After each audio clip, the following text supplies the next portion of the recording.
Seja bem-vindo a mais um programa Vida Viva. Nós estamos gratos a Deus por estar aqui mais essa semana e também gratos a você que sempre fica conosco.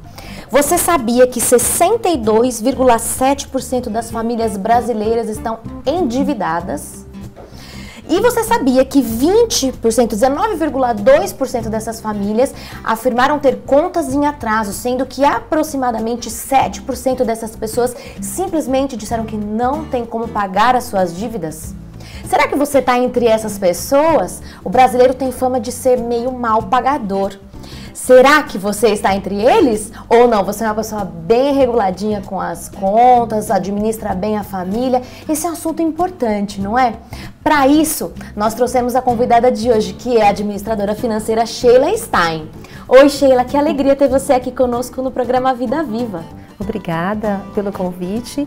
Vamos então discutir um pouquinho a respeito desse assunto, podendo ajudar aqui os nossos telespectadores. Com certeza. Olha, se 62% das pessoas têm algum tipo de dívida, estão precisando administrar bem as finanças da casa. Então, esse assunto é importante demais. Agora, diz para nós, por que uma família deve ter interesse na educação financeira? Uma família, uma pessoa que ela está com a sua saúde financeira equilibrada, ela vive melhor, ela tem uma qualidade de vida melhor.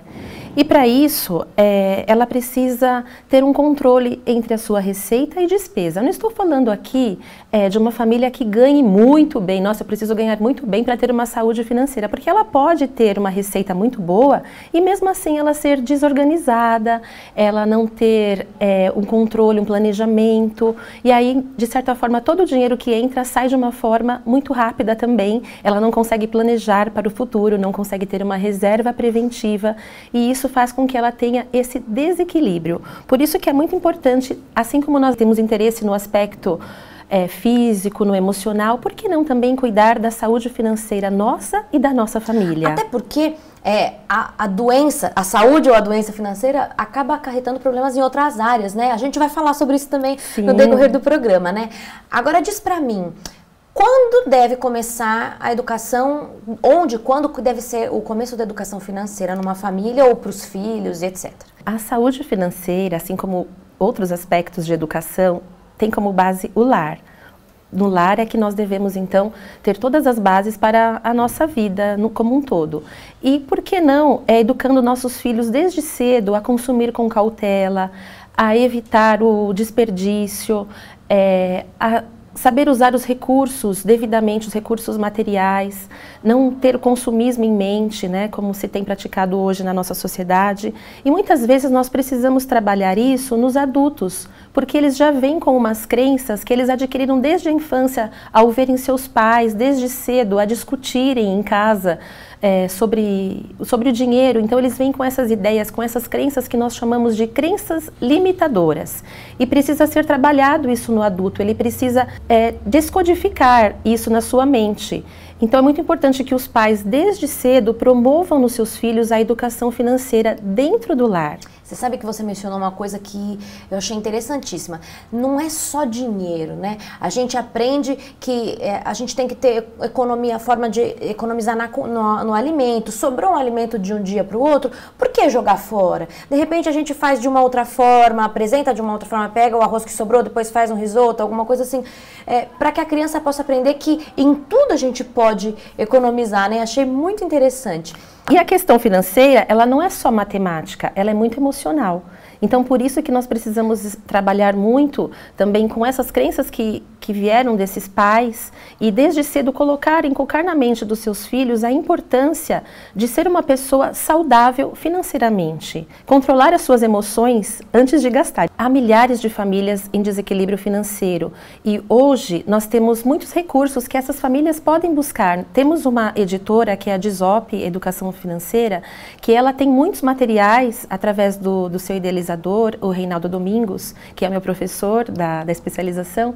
Ele tem muitos materiais voltados para que a família possa obter então esse conhecimento, buscar esse conhecimento. Temos programas de TV, na internet, então é muito importante que a família ela se preocupe com isso, ela busque informação, porque é possível você se manter equilibradamente e ter uma qualidade de vida através da educação financeira no seu lar. Então, aí que eu te pergunto, se existe material disponível, se existe facilidade até de acesso para que a gente tenha condições de aprender como gerir bem o lar, por que então, aí volto a fazer minha pergunta, por que então as pessoas estão desequilibradas financeiramente? Isto se deve à nossa cultura materialista, à influência da mídia para o consumismo. Você pode observar, por exemplo, que nas propagandas dos desenhos, né, para as crianças assistirem, existe uma influência muito grande para o consumismo. Então, desde cedo, elas pedem tudo. Eu quero aquele brinquedo, eu quero aquele, se ela estiver assistindo a propaganda.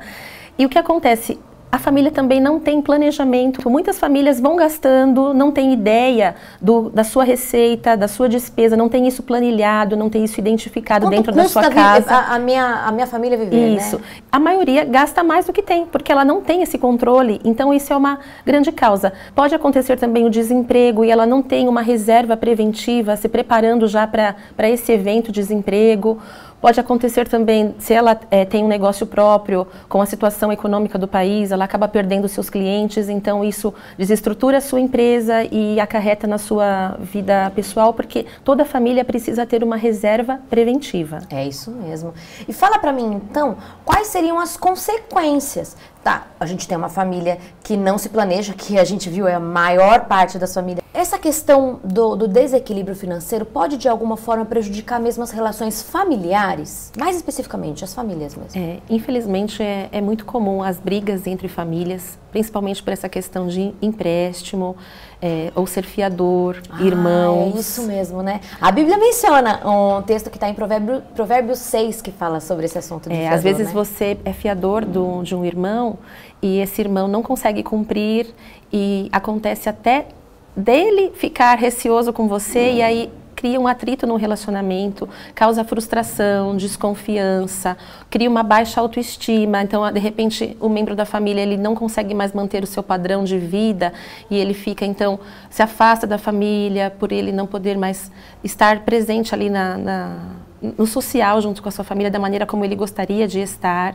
E pode até afetar o relacionamento conjugal, que é uma causa grave, né? E hoje no Brasil, reincidente. Você sabe que eu li uma pesquisa interessante que fala que uma das principais causas de briga entre os casais e que pode levar até a separação é a forma de visão diferente de administrar as finanças. Não é nem falta de amor. Muitas vezes casamentos acabam por desacordos nessa questão financeira, de administração, como gerir, né? Fala pra mim, quais seriam as responsabilidades de cada componente da família ou de cada um na administração financeira do lar? Bom, primeiro, nós temos uma responsabilidade perante Deus, como nós damos significado à vida em todos os âmbitos. E como cada um administra os seus recursos financeiros, como isso vai falar das minhas prioridades. E é muito importante a família que ela devolve os seus dízimos, dá as suas ofertas a Deus, ela já ensina os seus filhos desde pequenos a tornar esse ato também na vida deles. Por quê? Ela os filhos tendo uma mesada ou para os menores o que nós chamamos de semanada, é importante já que ele já daquele valorzinho que ele recebe, ele já consegue dizimar, dar a sua ofertinha. Então com isso já vai criando uma consciência nele da responsabilidade que ele tem perante Deus. Claro. Isso em primeiro lugar, a nossa responsabilidade com Deus. Claro. Depois, cada membro da família, ele é responsável sim. Por exemplo, numa empresa, não é somente o dono da empresa, o diretor da empresa que vai fazer com que a empresa seja financeiramente saudável. Ela depende de todos os seus colaboradores para que ela tenha o lucro. E assim é na família. Não adianta só o pai ou a mãe ser responsável por esse resultado, né, desse equilíbrio.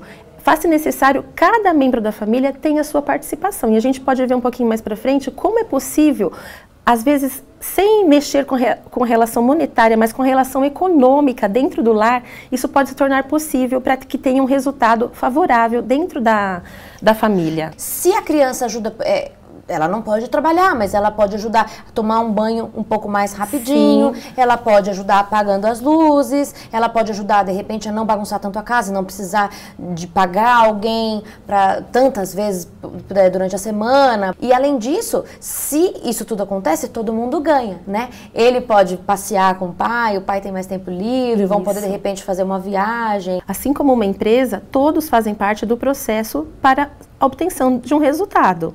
E isso só vai fazer com que essa família, ela tenha então a sua saúde financeira equilibrada. E é importante os filhos saberem desde cedo que eles fazem parte desse processo. Na atualidade, a gente vive uma situação em que o pai muitas vezes trabalha muitas horas, a mãe muitas vezes também precisa trabalhar. E eles passam pouco tempo com os filhos. Onde eu quero chegar com isso? De maneira que, muitas vezes, o pai e a mãe transformam a falta de atenção e de carinho que ele precisaria dar para essa criança, ele transforma no quê? Presentes. De forma que a criança, às vezes, não sabe o que é o valor, necessidade, né? E o que é simplesmente o desejo. Diz para mim... Como que a gente pode diferenciar o que é desejo do que é necessidade? Claro, isso também tem para adulto, né? Eu citei o exemplo da criança, mas também serve para adulto.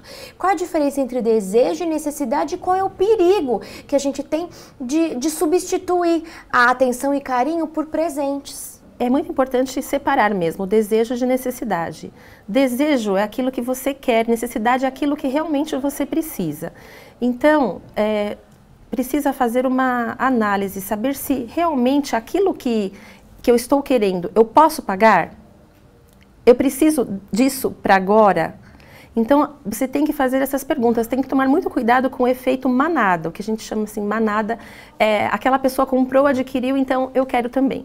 Por exemplo, você passa em frente a uma loja e vê várias pessoas ali comprando, e está uma promoção de uma calça jeans, metade do preço, só que você já tem um guarda-roupa que nem cabe mais, né? Você nem tem mais espaço para guardar as calças, mas por impulso, porque você vê ali as pessoas comprando. Eu não posso perder essa oportunidade, está muito barato, então né? Você precisa realmente avaliar, você acaba gastando um dinheiro que realmente não tinha necessidade. E com isso, você vai diminuindo a realização dos seus sonhos. Na verdade, eu achei muito engraçado. Eu já me vi muitas vezes nessa situação. A gente compra sem necessidade, o que não precisa, gasta um dinheiro que não tem e depois, como você acabou de falar, a gente deixa de realizar sonhos e coisas que a gente realmente necessita.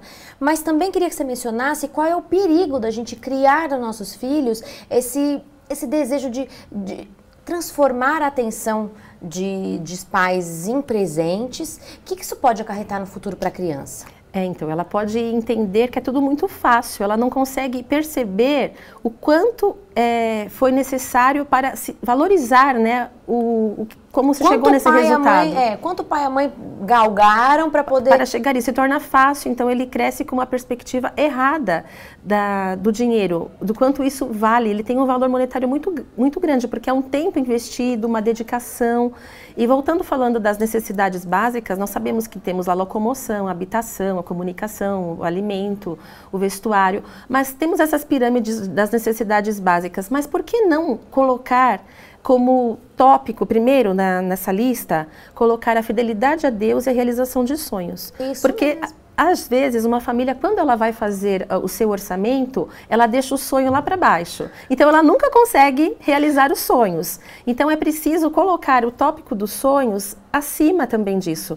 Antes, primeiramente, a fidelidade a Deus, depois os sonhos. Quanto custa o sonho de cada membro da família? Qual é o sonho a curto prazo, a médio prazo, a longo prazo? E dessa forma você consegue, então, mensurar em quanto tempo você pode realizar esse sonho. E aí você, com certeza, vai avaliar das necessidades básicas aonde você pode estar remodulando ali, fazendo alguma economia nesses tópicos para alcançar esse sonho. Senão a gente vive só trabalhando para as necessidades básicas e não realizamos os nossos sonhos. Nossa, eu gostei muito do que você falou, de colocar então o sonho como prioridade. Sim. A gente tenta, de repente, às vezes sair um pouquinho menos para jantar fora ou fazer alguma coisinha mais simples em casa, economizar das necessidades básicas para poder realizar o sonho. E aí o sonho pode se tornar um freio para o consumismo. Porque aí você pensa, você tem um objetivo, você tem uma meta. Então, se você não tiver objetivo e metas, realmente você não vai realizá-los. E com isso você tem um freio para o consumismo. Você está assistindo ao programa Vida Viva. Nós estamos tendo uma conversa interessante sobre administração financeira com a especialista em educação financeira Sheila Stein. Antes de continuar essa conversa, eu quero fazer um convite para você. Eu quero convidá-lo a estar conosco durante todas as semanas, convidar os seus amigos a assistir os nossos programas anteriores no YouTube e no Facebook, mandar sua sugestão de pauta, nós queremos ouvir você. Mas também quero te fazer mais um convite. Eu te falo todas as semanas que este programa é mantido pela comunidade adventista de São Caetano do Sul e quero convidá-lo a estar conosco, a nos conhecer. Nós estamos aqui todos os sábados pela manhã a partir das 9 horas, domingos também a partir das 9 horas e quartas-feiras a partir das 20 horas. Venha num dos nossos cultos nos conhecer. E se a comunidade de São Caetano é longe para você, que nos assiste, você pode acessar esse site que está aparecendo aqui embaixo, Encontre uma Igreja, e achar um endereço que seja próximo, uma comunidade bem semelhante à nossa. Nós temos um interesse em que você melhore no seu âmbito profissional, no seu âmbito pessoal, familiar, mas mais do que tudo, nós desejamos que você conheça melhor ao nosso Deus, que deu a vida por você. Venha nos conhecer. Sheila, diz para nós então, por que nós devemos economizar? Bom, nós podemos pensar que existem vários aspectos. Primeiro, para ter uma reserva preventiva, de repente acontece um tratamento dentário inesperado ou você precisa usar um mecânico e você não tem então aquele recurso.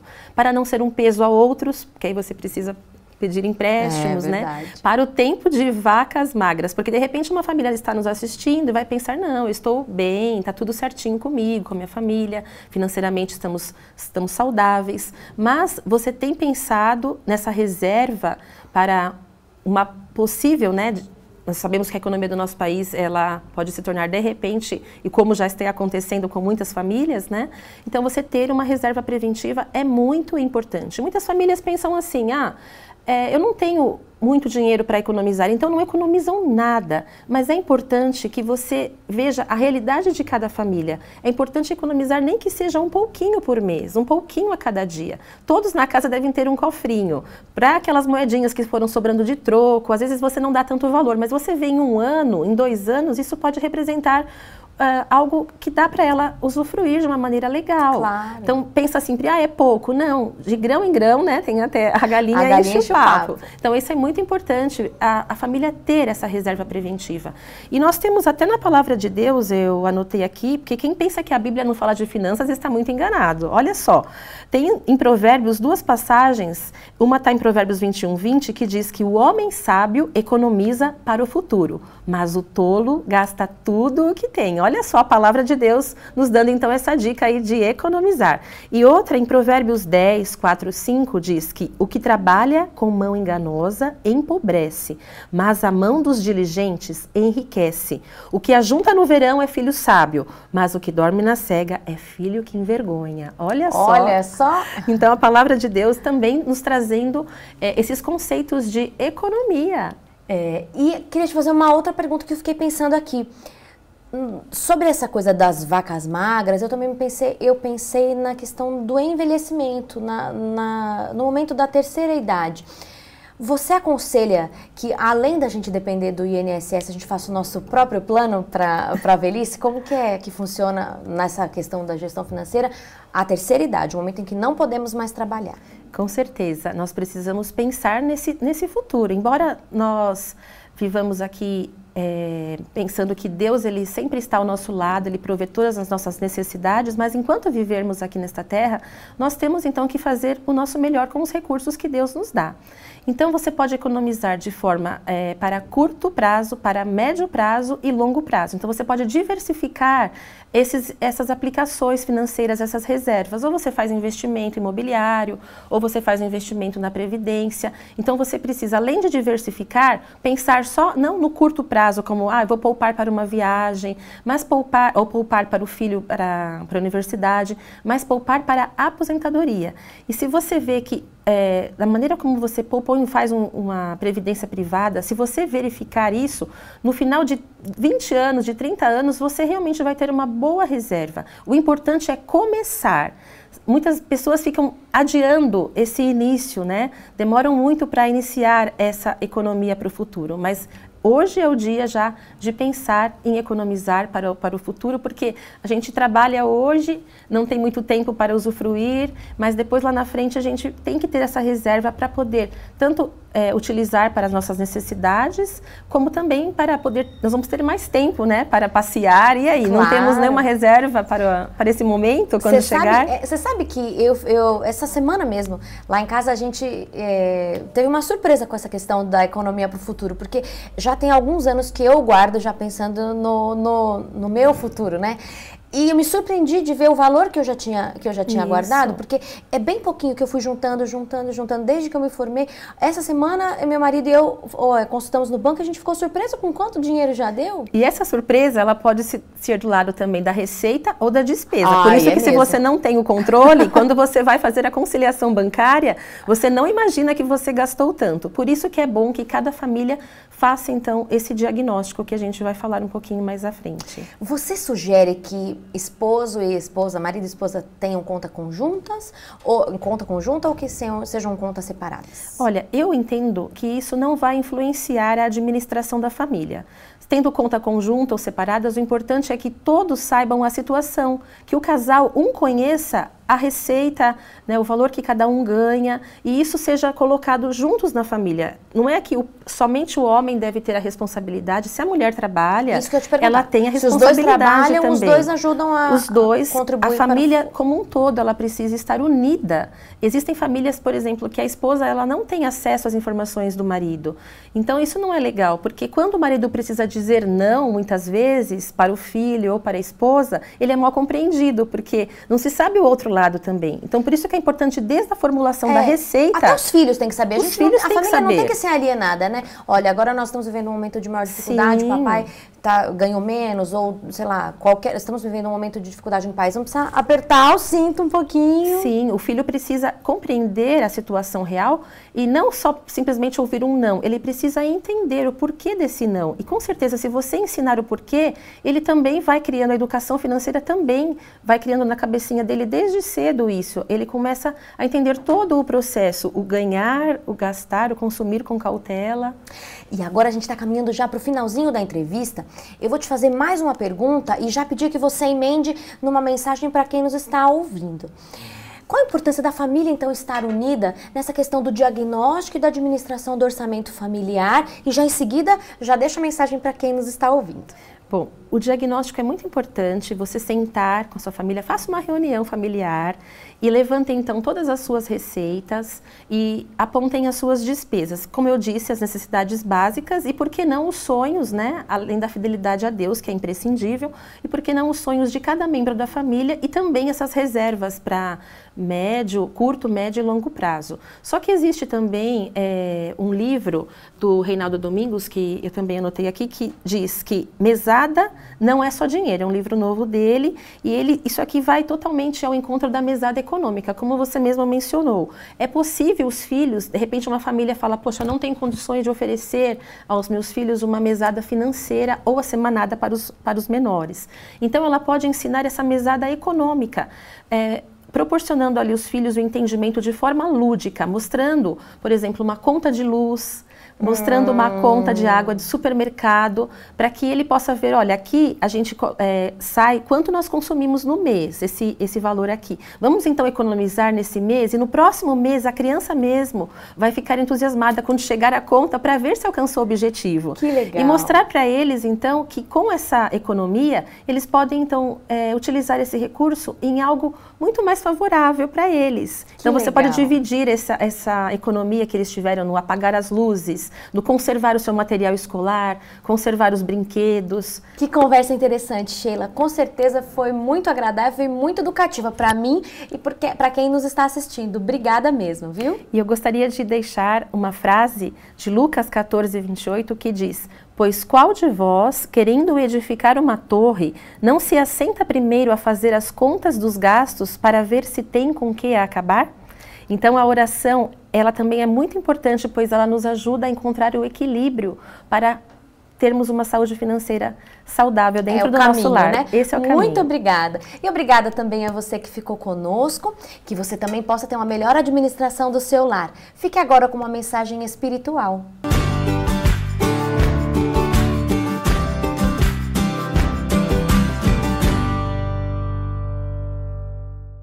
Que bom estar com você mais uma vez aqui.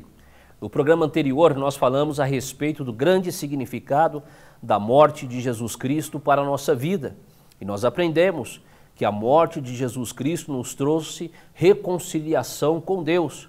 Hoje nós temos paz em Deus, somos reconciliados com Jesus. Mas a palavra de Deus também nos ensina um segundo grande significado a respeito da morte de Jesus. E qual é este segundo grande significado para a nossa vida? Nós vamos abrir a palavra de Deus em Romanos, capítulo 3, e nós leremos o versículo 24 das Santas Escrituras. Sendo justificados gratuitamente por sua graça, mediante a redenção que há em Cristo Jesus. As Santas Escrituras estão nos ensinando que fomos justificados por Deus. As pessoas, através da morte de Jesus Cristo, foram justificadas e perdoadas pelo Senhor Jesus Cristo. O que significa a palavra justificação? A palavra justificação vem do latim facere justus, ou seja, faça justo. Jesus nos tornou justos. Jesus declarou que nós somos justos. Mas alguém pode perguntar, mas como pode isso? Se a Bíblia nos diz que não há um justo sequer nesta terra. Todas as pessoas são pecadoras. Foi o que eu disse.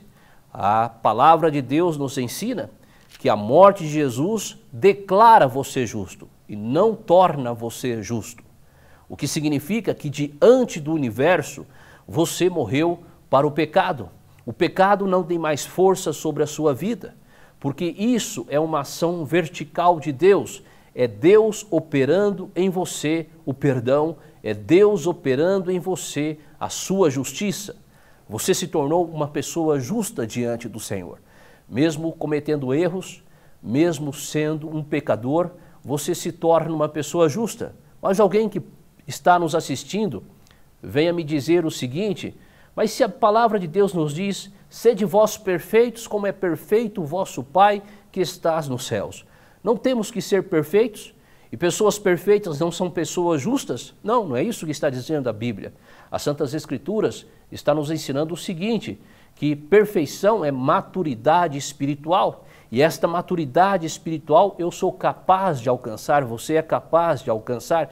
E como alcançamos esta maturidade espiritual? De que forma nós temos condições de alcançar esta maturidade espiritual? Vamos lá em Romanos capítulo 5, o versículo 9 ao versículo 10. Logo, muito mais agora, sendo justificados pelo seu sangue, seremos por ele salvos da ira. Porque se nós, quando inimigos, fomos reconciliados com Deus mediante a morte do seu Filho, muito mais, estando já reconciliados, seremos salvos pela sua vida. O que as Santas Escrituras estão nos ensinando? A palavra de Deus nos diz que nós éramos mortos, mortos espiritualmente, por causa do pecado que habitava em nós, mas mediante o sangue de Jesus Cristo que foi vertido na cruz do Calvário. Hoje eu tenho vida, isso me torna justo diante de Deus, não sendo justo. Me torno perdoado diante de Deus, não merecendo o perdão de Deus. E isto é a misericórdia do Senhor sobre a nossa vida. Meu querido, observe como Deus é misericordioso conosco. Observe como Deus tem cuidado por nós. Ele nos fez vida, nos deu vida, nos declarou justos diante deste universo. Ainda que o pecado habite em mim, Mas no momento que eu aceito Jesus como meu Senhor e Salvador pessoal, Deus declara, você é justo. Deus declara, você está perdoado. Querido, por que não aceitar Jesus como seu Senhor e Salvador pessoal? Por que não entregar a sua vida a Jesus Cristo e receber dele o perdão e para toda a eternidade? Entregue a sua vida. Um grande abraço e até a próxima.